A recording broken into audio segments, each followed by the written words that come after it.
Hello friend, welcome to Learn English with Himadri sir. You are here to learn something old but in new style. আমরা এখানটাতে পুরাতন কিছু জিনিস পুরাতন অবশ্যই, কারণ ইংরেজি গ্রামার নতুন করে তাই তৈরি হয় না। পুরাতন জিনিসগুলোকে আমরা বারবার প্র্যাকটিস করি। তো এই পুরাতন কিছু জিনিসকে আমরা নতুন স্টাইলে শিখবো। আমি সবসময় তোমার জন্য এই প্রচেষ্টাই করি বলতে এই ধরনের প্রচেষ্টা করি যাতে পড়াশুনো তোমাকে অনেক কম পরিশ্রমে করতে হয়। পড়াশুনো করার আগে যে মাধ্যম ছিল, পড়াশুনো করা মানে আমরা শুধুমাত্র বুঝতাম, শুধু পড়ে যাও আর লিখে যাও। কিন্তু এখন সময় পাল্টেছে, সময়ের সাথে সাথে পরীক্ষার প্রশ্নপত্রের ধারণ পাল্টেছে, পরীক্ষা পদ্ধতি পাল্টেছে, আর তার সাথে পাল্টেছে পড়াশুনো করার নিয়ম। এখন আমরা সমস্ত জিনিস আরও অনেক বেশি ডিটেলসে শিখি, কিন্তু অন্যরকম পদ্ধতির মাধ্যমে। কিছু পুরনো পদ্ধতি আছে, কিছু নতুন পদ্ধতি আছে। পুরাতন আর নতুনকে মিশিয়ে নতুন জিনিস তৈরি করাটাই হচ্ছে আমার নেশা বলতে পারো। তোমাদের জন্য ইংরেজি গ্রামারকে কত সহজভাবে তৈরি করা যায় তার প্রচেষ্টাই আমি সবসময় করে থাকি। তো আজকে আমরা করব ফ্রেজাল ভার্ব। ফ্রেজাল ভার্বে আরও আগে অনেকগুলো ক্লাস আমি তোমাদেরকে করিয়েছি, সেগুলো ছিল একটা অন্যরকম ধারায়। আজকে যেটা করব, আগে যেটা করতাম, আমি একটা ফ্রেজাল ভার্ব ধরতাম, একটা মেন ভার্বকে ধরতাম, তার যতগুলো ফ্রেজাল ভার্ব হয় সেগুলো তোমাদের দেখাতাম।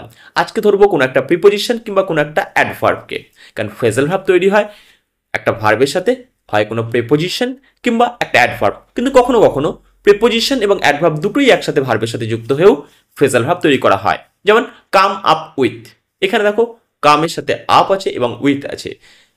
ঠিক এরকমভাবে প্রিপোজিশন, অ্যাডভার্ব, রুট ভার্বের সাথে যোগ হয়েও ফ্রেজাল ভার্ব আমরা তৈরি করতে পারি। তো আজকে আমরা যেটা করব সেটা হচ্ছে ফর যে প্রিপোজিশনটা আছে সেই প্রিপোজিশন নিয়ে যতগুলো ভার্বের সাথে এই ফর প্রিপোজিশনকে আমরা অ্যাড করতে পারি, আমরা অ্যাড করব, করে তৈরি করব ফ্রেজাল ভার্ব। এবং এই ফ্রেজাল ভার্বগুলো তৈরি আমরা করবো না, এগুলো অলরেডি তৈরি করা আছে। আমি তোমাকে যেটা বলছি তৈরি করব, তুমি ভাবছো হয়তো আমি ফ্রেজাল ভার্ব তৈরি করছি। না, ফ্রেজাল ভার্ব আমি তৈরি করিনি, ফ্রেজাল ভার্ব অলরেডি তৈরি করা আছে। সেই যে ফ্রেজাল ভার্বগুলো তৈরি করা আছে তাদের মিনিংগুলো কীভাবে তৈরি করা হয় সেগুলো আমি তোমাদেরকে বলবো। ফ্রেজাল ভার্বের মিনিং তৈরি করতে আমাদের এত সমস্যা হয় কেন? কারণ আমরা সাধারণ নিয়মে যেভাবে পড়াশোনা করি তাতে আমরা কি করি, যে ওয়ার্ডগুলো আমরা চোখের সামনে দেখতে পাই বা পড়তে পারি সেগুলোর মিনিং আমরা করার চেষ্টা করি। ফ্রেজাল ভার্বের মিনিংটা হয় অনেকটা ইডিওমেটিক স্টাইলে। এর আগে একটা ক্লাস আমি ইডিয়ামস সম্পর্কে তোমাদের বলেছিলাম, সেখানে একই কথা বলেছিলাম কি ইডিয়ামস এমন একটা জিনিস, সেগুলো হচ্ছে যেগুলো মানেটা যেটা দেখে মনে হয় ঠিক সেই রকম নয়, কারণ এর মানেটা হয় লিটারারি। ঠিক ফ্রেজাল ভার্ব জিনিসটা অনেকটা তাই, এর মিনিংটা হয় ইডিওমেটিক স্টাইলে। তাই জন্য ফ্রেজাল ভার্বের মিনিং করতে গিয়ে সরাসরি যে ওয়ার্ডগুলো লেখা থাকে, যে ভার্বের সাথে প্রিপোজিশন কিংবা অ্যাডভার্ব লেখা থাকে, সেগুলো কিন্তু আমরা রিলেট করতে পারি না। না করতে পারার জন্য আমরা মিনিংটা যেটা আশা করি সেটা হয় না। তো আজকে আমরা সেটাই করব, ফর দিয়ে করব। তার আগে বলবো, চ্যানেলে যদি তুমি নতুন হয়ে থাকো তাহলে চ্যানেলটা অবশ্যই সাবস্ক্রাইব করবে, ভিডিও ভালো লাগলে একটা লাইক করবে, নিজের বন্ধু বান্ধবের সাথে শেয়ার করবে, এবং চ্যানেলের অন্য যে ক্লাসের ভিডিওগুলো আছে তুমি সেগুলো অবশ্যই মনোযোগ সহকারে দেখবে। আমি গ্যারান্টি দিচ্ছি তুমি অবশ্যই এনরিচড হবে। তাহলে চলো, নো বেশি বকবক, সেই অনেকটা একই স্টাইলে বললাম, আই এম তো অবাকের মতো। তো বেশি বকবক আর করবো না, সরাসরি চলে যাব টপিকসে। ক্লাসটা শুরু করবার আগে আরও একটা জিনিস তোমাদেরকে বলে রাখি, আজকের ক্লাসের শেষে যে একটা এক্সারসাইজের পেজ দেওয়া থাকবে, ঠিক এই এক্সারসাইজের পেজটা আছে, তার নিচে দেখো লেখা আছে অনেকগুলো ফ্রেজাল ভার্ব। এই ফ্রেজাল ভার্বগুলো দিয়ে এই যে সেন্টেন্সগুলো আছে, যেগুলোকে আমরা সেন্টেন্সের যে ব্ল্যাঙ্কগুলো আছে, ব্ল্যাঙ্ক জায়গাগুলোতে আমরা অ্যাপ্রোপ্রিয়েট ফ্রেজাল ভার্বকে বসাবো। আগে দেখে রেখে কি লেখা আছে, the old backpack will dash the camping trip since he could not find his newer one. Next, she is dash a new job with better opportunities. Next, the current situation dash immediate action. Next, he dash a tourist because of his camera and map. Next, it is important to dash what you believe in.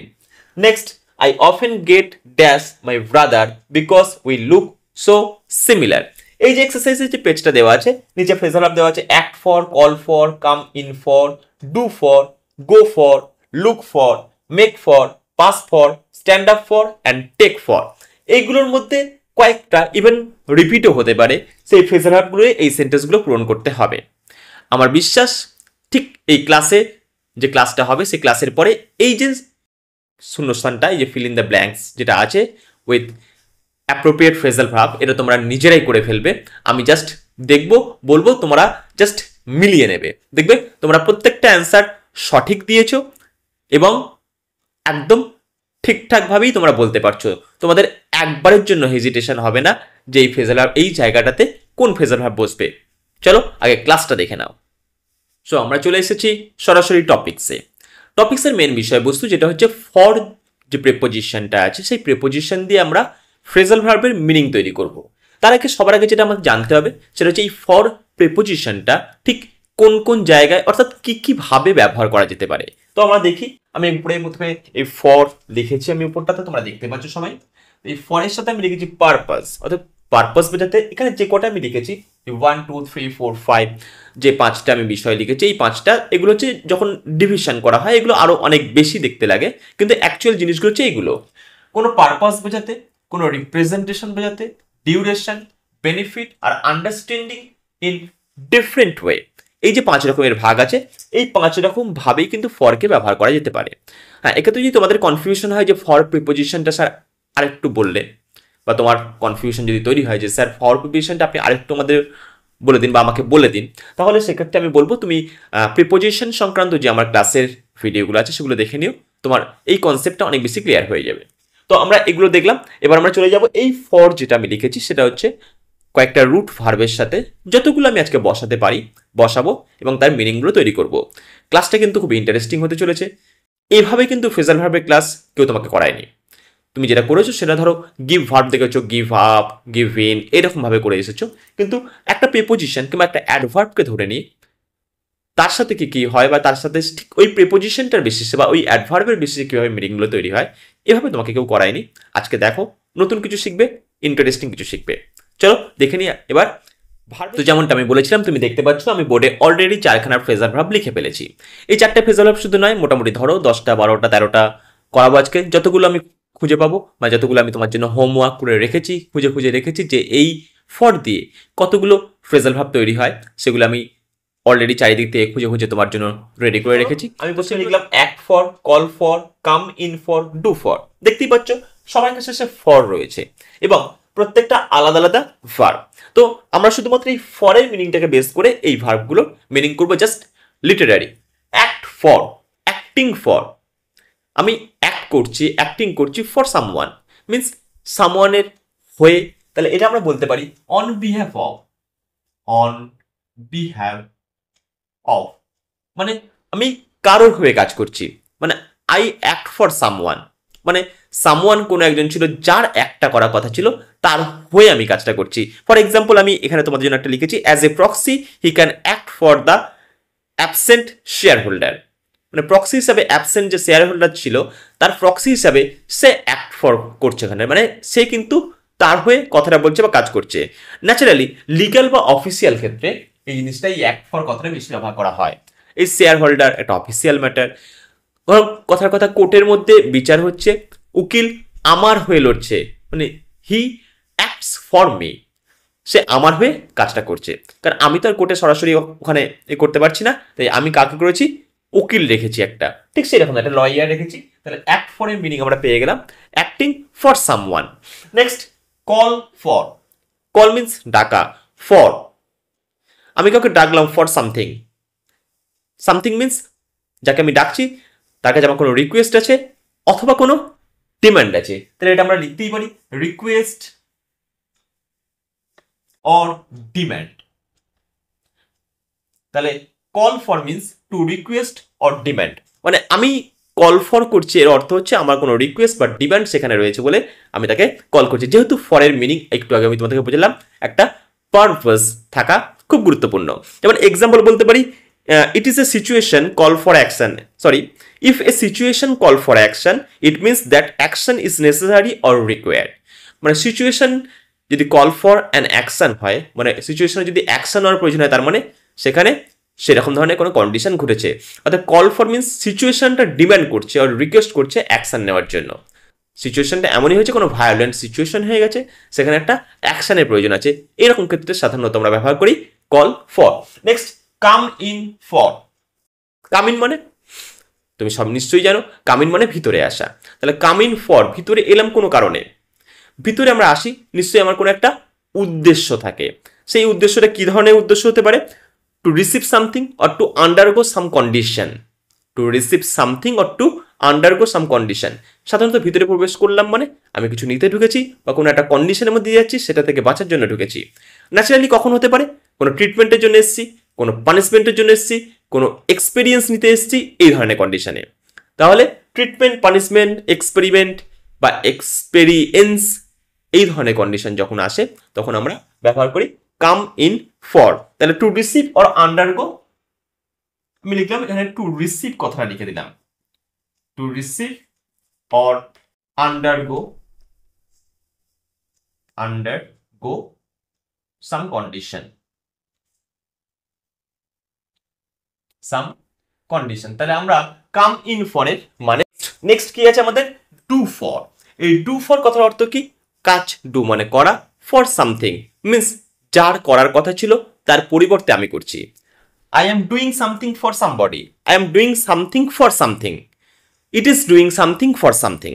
Means যেটা করছে, যে করছে তার জায়গা অন্য কিছু করতে পারত, কিন্তু তার পরিবর্তে সেটা না থাকার জন্য ইন কেস অফ অ্যাবসেন্স বা in case of something else হতেই পারে, তার পরিবর্তে করছে অন্য কিছু একটা। এর জন্য আমরা ব্যবহার করি ডু ফর, মানে টু সাফিস অর সাফিসিয়েন্ট, মানে কারোর হয়ে কোনো সাফিসিয়েন্ট হয়ে কাজ করে দেওয়া। এটা হচ্ছে আমরা ডু ফরের জন্য ব্যবহার করা হয়। যেমন এক্সাম্পল বলতে পারি, the old car will do for the new until I can afford a new one. The old car will do for new নয়, the old car will do for now until I afford a new one. যতক্ষণ পর্যন্ত আমার নতুন গাড়িটা আসছে, এই old কারটা ওর হয়ে কাজটা চালিয়ে দেবে। মিন্স কি হলো? আমার কাছে পুরোনো গাড়িটা যেমন চলছে সেরকম চলবে যতক্ষণ পর্যন্ত নতুন গাড়ি আসছে। তাহলে পুরোনো গাড়িটা কি করছে? নতুন গাড়ির জায়গায় পুরোনো গাড়িটা কাজ করে যাচ্ছে। ঠিক এইরকম ধরনের এক্সাম্পল এই ডু ফরের জন্য আমরা দিতে পারি। আর আরেকটা এক্সাম্পল দেখি এখানে দেওয়া কিরকম দেওয়া যেতে পারে। A good umbrella will do for keeping you, a good umbrella will do for keeping you dry in the rain. একটা ভালো আমব্রেলা কি কাজ করতে পারে? কিসের হয়ে কাজ করতে পারে? তোমাকে ড্রাই রাখতে পারে। কিসে? যখন রেন হবে তখন। এই ডু ফর, তাহলে ডু ফর মিন্স করছে কিছু কোনো কাজ, ফর সামথিং মানে কোনো একটা কাজ যার অন্য কারোর কাজ ছিল বা অন্য কিছুর কাজ ছিল, সেটা যখন কেউ করে দিচ্ছে সেটা হচ্ছে ডু ফর। তাহলে আমরা যেটা দেখলাম, এই ফর প্রিপোজিশনটা ন্যাচারালি একটা পারপাসের জন্য ব্যবহার করা হচ্ছে, সেটা অন বিহাফ অফ কারোর হয়ে কাজ করে দেওয়া, কারোর পরিবর্তে কাজ করে দেওয়া, বা কোনো একটা উদ্দেশ্য নিয়ে কাজ করে দেওয়া। প্রথম চ্যাপ্টার তো হয়ে গেল, চলো আমরা নেক্সট দেখি। তো চলো চলে এসেছি আরো কতগুলো ফ্রেজাল ভার্ব নিয়ে। এবার আমি লিখেছি go for, look for, make for, pass for, stand up for and take for. প্রত্যেকটা শেষেই রয়েছে একই প্রিপোজিশন ফর, এবং প্রত্যেকটা প্রিপোজিশন আমি তোমাদেরকে বলছি একটাও দেখো মুখস্থ করার মতো কিছু না, প্রত্যেকটাই ফর থেকে মিনিং করে করে সেগুলোর মিনিং করা হবে। নেক্সট প্রথম হচ্ছে গো ফর, প্রথম নয় আগে আমি চারখানা করেছি যেহেতু এটা 5 number. Go for, go for means চালিয়ে দেওয়া হবে কারোর জন্য। গো ফর কথার অর্থ আমি কি বললাম? কারোর হয়ে চালিয়ে দেওয়া যাবে। এটা হচ্ছে সাধারণত গো মানে আমরা কি অর্থে ব্যবহার করি? গো মানে আমরা জানি যাওয়া। এই মুভমেন্টটা হচ্ছে মেন্টাল মুভমেন্ট। গো মানে যাওয়া মিন্স কোনো ফিজিক্যাল মুভমেন্ট হতে পারে যে আই অ্যাম গোয়িং, আবার একটা মেন্টাল মুভমেন্ট হতে পারে যে মানসিক মনে যাওয়া আসা, মনে চাওয়া পাওয়া, এগুলো তো একটা মনের চলাফেরা। তা মনের চলাফেরা আমরা বাই আই চোখের দ্বারা কোনোভাবে দেখতে যদি না পারি, কিন্তু মনে মনে তো ফিলিংসটা থাকে যে হ্যাঁ চলছে, হতে পারে। ধরো তোমাকে কিছু একটা বললো যে আজকে রাতে তুই কি খাবি? পিৎজা খাবি? চলো আজকে রাতের জন্য পিৎজাটা হয়েই যাক। এই যে মনের চলে যাওয়া, হ্যাঁ পিৎজাতে আমি রাজি হয়ে গেলাম, এই যে এই ধরনের যে কন্ডিশন, এটা হচ্ছে গো ফর মিন্স মেন্টাল এই যে মুভমেন্ট, এই মুভমেন্টের জন্য আমরা সাধারণত ব্যবহার করে থাকি গো ফর। যেমন এখানে আমি অ্যাজ এ এর একটা কি বলবো মিনিং হিসাবে যে রেখেছি, to attempt or to obtain or to achieve something. Attend করা, অবটেন করা বা অ্যাচিভ সামথিং করা, এগুলোর ক্ষেত্রে আমরা গো ফর ব্যবহার করি। যেমন for example, I will go for pizza for dinner. ডিনারে আমি পিৎজাটাই চলে যাব। এই যে গো ফর মিন্স হচ্ছে মেন্টাল যাওয়া, রাজি হয়ে যাওয়া। সহজ কথা যে ঠিক আছে রাতে পিৎজা হলে আমার চলে যাবে, এই কন্ডিশনটা এগুলোর ক্ষেত্রে ব্যবহার করা হয় go for. Two agree or to achieve, এই যে কন্ডিশন, এগুলো টোটালটাই কিন্তু মেন্টাল কন্ডিশন। এই যখনই এরকম মেন্টাল কন্ডিশন আসবে তখন কিন্তু গো ফর আমরা চালাতে পারি। একটু পরে যখন আমরা এক্সারসাইজ করব তখন তোমরা ব্যাপারটা নিয়ে আরো ক্লিয়ার হবে। নেক্সট আমাদের কি আছে, লুক ফর।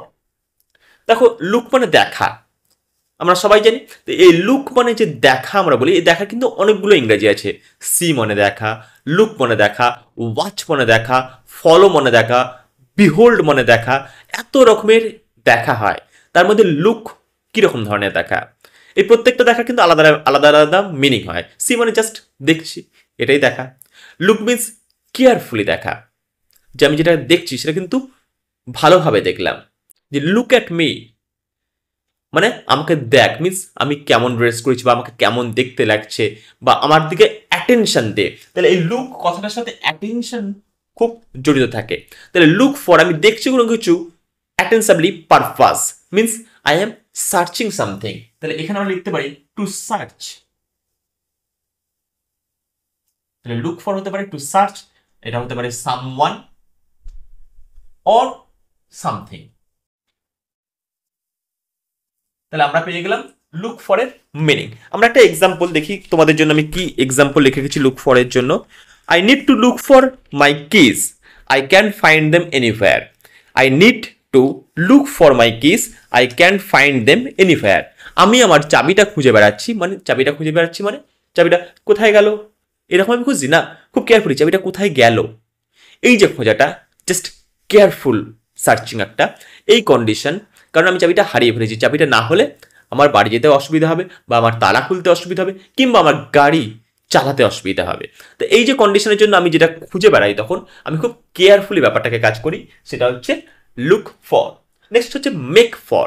আমি তোমাদের মেক যে ভার্বটা যখন ফ্রেজাল ভার্ব হিসাবে করিয়েছিলাম তখন আমি বলেছিলাম মেক ভার্বটা কিছু অংশে মুভ ভার্বের মতো কাজ করে। মুভ মানে চলমান, এই ঠিক সেরকম ভাবে মেক ফর, মেক ভার্বটা এখানেও move for means to proceed. এই যে এগিয়ে যাওয়া, কোনো কিছুর দিকে এগিয়ে যাওয়া, কোনো কিছুকে সামনে রেখে এগিয়ে যাওয়া, এইরকম ধরনের যখন কন্ডিশন থাকে তখন আমরা মেক ফর ব্যবহার করি। To move towards or head in a certain direction, to move towards, এটুকুনি লিখি। Or head for, or head means এগিয়ে যাওয়া, হেড মিনস আমাদের হেড সামনে থাকে, মাথা সামনে থাকে, মাথা যেদিকে যাই আমরা সেদিকেই যাই। এমন তো হয় না যে মাথা একদিকে যাচ্ছে তুমি একদিকে যাচ্ছ। তো সেরকম head in in a certain direction মানে কোনো নির্দিষ্ট দিকের দিকে হেড ইন করে যাওয়া, মানে এগিয়ে যাওয়া। যেমন example, we need to make for the exit before the crowd gets bigger. Crowd বাড়ার আগে আমাদের এখান থেকে মেক ফর করতে হবে। মেক ফর মিনস কোনোভাবে এখান থেকে বেরিয়ে চলে যেতে হবে। সো এই make for means to move towards or to escape, তাও হতে পারে, আমি বলছি না। তবে ন্যাচারালি কোনো কিছুর দিকে এগিয়ে যাওয়া, এসকেপ মিনস পালিয়ে যাওয়া, সেটা অন্য কথা। কোনো কিছুর দিকে এগিয়ে যাওয়া সেটাকে আমরা সাধারণত মেক ফর ব্যবহার করি। নেক্সট হচ্ছে pass for. Pass means qualify করা। এবার হচ্ছে কোয়ালিফাই করা ফর সামথিং, কোনো পারপাস মিনস আমরা কোনো বস্তুকে কোয়ালিফাই করিয়ে দিলাম কোনো কাজের জন্য। এই যে কন্ডিশনটা আবার ভালো করে বোঝো। কোয়ালিফাই করা, পাস মিনস কোয়ালিফাই করে যাওয়া। তাহলে কোয়ালিফাই ফর সামথিং মিনস কোনো কিছু বিষয়ের জন্য কোনো জিনিসকে আমরা পাস করিয়ে দিলাম, সেটাকে আমরা বলি পাস ফর। যে ওই ভদ্রলোককে উনি এখন pass for a rich man, মানে উনি কোয়ালিফাইড হয়ে গেছেন রিচ ম্যান হিসাবে, আগে কি পোর ম্যান ছিলেন। তো ঠিক এই যে কন্ডিশনগুলো, পাস ফর মিনস কোয়ালিফাই করে যাওয়া। এখানে আমি কি লিখেছি, to accept or consider as something, আমি লিখছি এটা to accept or consider something, শুধু সামথিং নয়, অ্যাজ সামথিং।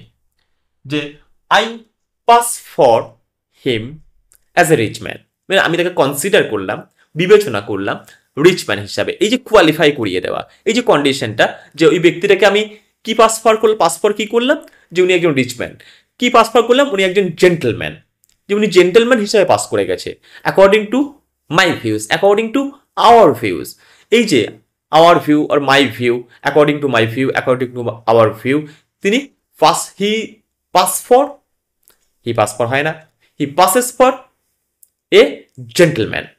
সে কি হয়ে গেছে, একটা জেন্টলম্যান হিসাবে পাস করে গেছে। তো অ্যাকচুয়ালি আমার বোঝানোর যেটা উদ্দেশ্য, পাস ফর মিন্স কোনো কিছুকে আমরা জাস্ট তার সেই জায়গাটাকে পাইয়ে দেওয়া। নেক্সট হচ্ছে stand up for. Stand up কথার অর্থ আমরা সবাই জানি, স্ট্যান্ড আপ মানে দাঁড়িয়ে পড়া। Stand up for someone means, আমি আগেও বলেছিলাম, for means on behalf of, কারোর হয়ে বা কোনো পারপাসে। আমি কারোর হয়ে স্ট্যান্ড আপ হলাম, দাঁড়িয়ে পড়লাম, মিন্স কাউকে সমর্থন করলাম। কোনো একটা বিষয়বস্তু নিয়ে একটা কোনো সমস্যা তৈরি হয়েছে, সেটা তোমরা সবাই দেখছো সামনে দাঁড়িয়ে, হঠাৎ করে একজন দাঁড়িয়ে বললো যে আমি ওর কথাটা সমর্থন করছি। This is stand up for. তাহলে স্ট্যান্ড আপ ফর হয়ে কারোর হয়ে দাঁড়ানো, সেটা কোনো আর্গুমেন্টস হতে পারে, সেটা কোনো অন্য কোনো বিষয়বস্তু হতে পারে, এনিথিং, কিন্তু কারোর পক্ষ নিয়ে দাঁড়া বা কোনো কিছু বিপক্ষে দাঁড়িয়ে পড়া বা নিজের কোনো বিষয়বস্তু নিয়ে সরাসরি নিজের জায়গা অটল থাকা, এই জিনিসটাকে বলা হয় stand up for. For example, এখানে as a teacher it's my duty to stand up for my students and ensure they receive fair treatment. Teacher হিসেবে আমার দায়িত্ব আমার স্টুডেন্টদের পাশে সবসময় দাঁড়ানো। এই পাশে দাঁড়ানো মিন্স তাদেরকে সমর্থন দেওয়া, যাতে তারা সবসময় ঠিকঠাক ট্রিটমেন্ট পায়। ট্রিটমেন্ট মিন্স চিকিৎসা না, ট্রিটমেন্ট মানে চিকিৎসা না, ট্রিটমেন্ট মানে যেটা তাদের শিক্ষার জন্য প্রয়োজনীয়তা, তার ভালো হওয়ার জন্য যেটা প্রয়োজন, সেটাই ট্রিটমেন্ট। ট্রিটমেন্ট কথাটা অ্যাকচুয়ালি আমরা চিকিৎসা খাতে বেশি ব্যবহার করে থাকি, কারণ ট্রিটমেন্ট মানে চিকিৎসা নয়। ট্রিটমেন্ট মিন্স কাউকে ট্রিট করা যাতে সে আরো বেটার হতে পারে, সেটা অসুস্থতার কারণে হতে পারে, সে অ্যাজ এ হিউম্যান হতে পারে। বেশ, লাস্ট ওয়ান হচ্ছে টেক ফর। রাস্তায় যেতে যেতে টেক মানে নেওয়া, ধরে নেওয়া বা নেওয়া, ফর সামথিং। তাহলে আমি ধরে নিলাম অ্যাজ সামথিং। যেমন কোন একটা ব্যক্তি রাস্তায় যাচ্ছে, দেখলাম তার কাছে একটা বন্দুক আছে, সে একটা খাকি পোশাক পরে আছে, বলে ও একটা পুলিশ। তো I take for a police, কারণ তাকে আমি খাকি পোশাক দেখেছি, তাকে যে বন্দুক দেখেছি, তার মানে পুলিশ সে। ঠিক এই যে জিনিসটা, এই যে কাউকে কিছু একটা অনুমান করে নেওয়া বা ধরে নেওয়া, এইরকম ধরনের কিছু কন্ডিশন নিলে তাকে আমরা বলি টেক ফর। যেমন example, don't take me for a fool. আমাকে কিন্তু তোমরা ফুল ধরে নিও না, বোকা ধরে নিও না। I know what's going on, আমি কিন্তু জানি কি চলছে অ্যাকচুয়ালি এখানে। এই যে কন্ডিশনগুলো, তাহলে এ দেখো টেক ফর মানে তাহলে কি বললাম, জাস্ট কাউকে একটা দেখে, হঠাৎ করে দেখে একটা তার সম্বন্ধে আন্দাজ করে নেওয়া, কিছু একটা অনুমান করে নেওয়া, এই যে কন্ডিশন, একে আমরা বলি টেক ফর। টেক মানে ধরে নেওয়া, ফর সামথিং অর সামওয়ান। বোঝা গেল? জিনিসটা ক্লিয়ার হলো? এবার আমরা যেটা দেখবো সেটা হচ্ছে একটা এক্সারসাইজ করবো। এক্সারসাইজের মধ্যে ঠিক যেমন এক্সামে তোমাদের থাকে, তলায় ফ্রেজাল ভার্বগুলো দেওয়া থাকে, উপরে সেন্টেন্সগুলো লেখা থাকবে, সেগুলো দেখে তোমরা বলবে। তোমরা বলতে পারবে না, যেহেতু এটা লাইভ ক্লাস নয়। আমি তোমাদেরকে দেখাবো, দেখার পর দেখো তোমরা নিজেরাই বুঝতে পারবে যে কিভাবে এগুলো হয়ে যাচ্ছে। চলো এবার দেখে নিই ওটা। তো আমরা চলে এসেছি ফাইনালি আমাদের এক্সারসাইজের পেজটা, যে পেজটা আমি তোমাদের ক্লাস শুরু হওয়ার আগে দেখেছিলাম, ঠিক সেই পেজটা এখানে দেখতে পাচ্ছ তোমরা। এখানে আমরা এবার অ্যান্সারগুলোকে করব। দেখো খুব সহজ অ্যান্সার, একটু আগেই জাস্ট এখনই তোমরা শিখেছো। The old backpack will dash the camping trip since he could not find his newer one. পুরাতন ব্যাকপ্যাকটাকেই চালাতে হবে, কারণ নতুনটা নেই। কারোর হয়ে কোনো একটা চালাতে হবে, এটা আমরা কি বলেছিলাম, কোনটা করতে বলেছিলাম, যে কি ডু ফর, যে কেউ কোনো একটা জিনিস কোনো একটা জিনিসের হয়ে কাজ করে দেবে। The old backpack will do for the camping trip.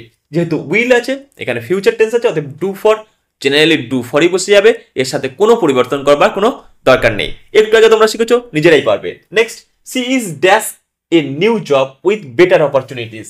New job with better opportunities কি, নতুন জব কি করছে সে, নিশ্চয়ই খুঁজছে, খোঁজার ব্যাপার। সার্চিং, সার্চিং মানে একটু আগে আমরা কি খুঁজেছিলাম, লুক ফর। কোথায় আছে লুক ফর, এই যে এখানে আছে look for. But she is এর পরে তো লুক ফর বসতে পারে না, তাহলে ইজ আছে মানে continuous tense, she is looking for. তাহলে she is looking for a new job with better opportunities.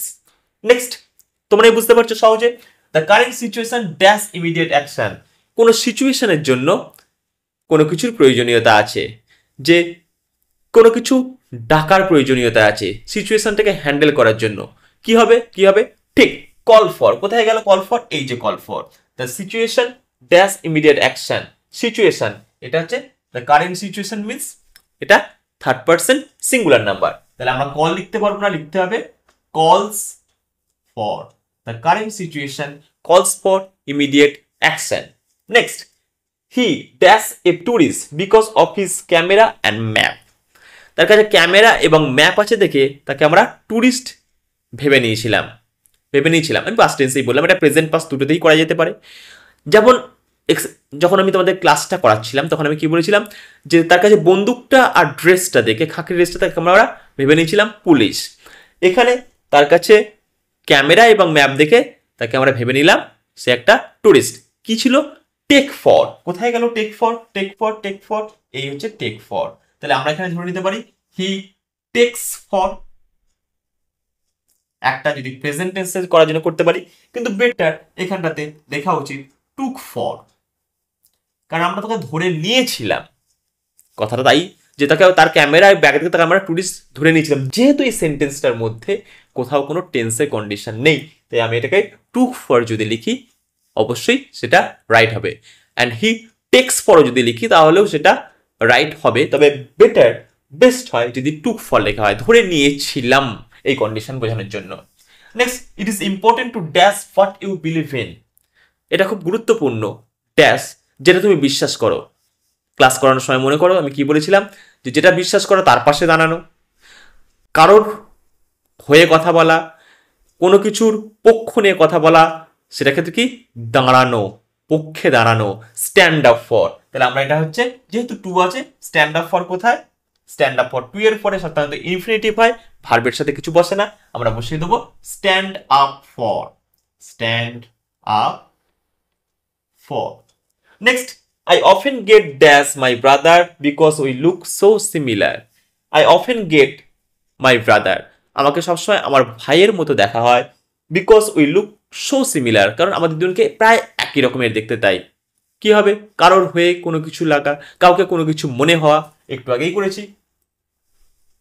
কিন্তু এই অফেন গেট, তাহলে এই টুক ফরটাই এখানে হবে, টেক ফরটাই হবে, কিন্তু আই অফেন গেট ভাগ তো এখানে অলরেডি রয়েছে। তাহলে কি করতে হবে এখানে? এটাকে আমরা পাস্ট পার্টিসিপেলে পরিণত করে দিতে পারি, taken for. I often get taken for my brother because we look so similar. এটা কি হলো? পাস্ট পার্টিসিপেল হলো, ভার্ব হলো, এখানে ফ্রেজাল ভার্ব বসেছে। অ্যাকচুয়ালি এখানে এটাকে আর ভার্বের জায়গায় নেই, ভার্ব নেই, কিন্তু যেহেতু শূন্যস্থানটা ফ্রেজাল ভার্বে, তাই আমরা এটা ফ্রেজাল ভার্বই বসালাম, কিন্তু তার চেঞ্জ করে দিলাম, এটাকে পাস্ট পার্টিসিপেল, জাস্ট পার্টিসিপেলে পরিবর্তন করে দিলাম। এটা একটা এখানে পার্টিসিপেল হিসাবে ব্যবহার করা হলো, পাস্ট পার্টিসিপেল। তো এখানে দেখে নিলাম আমরা প্রত্যেকটা এক্সাম্পলগুলোকে আমরা দেখে নিলাম, একটা এক্সারসাইজ করলাম। ক্লাস তোমাদের কেমন লাগলো তোমরা নিশ্চয়ই আমাকে কমেন্ট করে জানাবে। ভালো লাগলে লাইক তো নিশ্চয়ই করবে, নিজের বন্ধু বান্ধবের সাথে শেয়ার করবে, আর অবশ্যই চ্যানেলে অন্য ক্লাসের যে ভিডিওগুলো আছে সেগুলো তুমি নিশ্চয়ই দেখে নেবে। আর লার্ন ইংলিশ উইথ হিমাদ্রি স্যারের পক্ষ থেকে তোমাকে অসংখ্য ধন্যবাদ।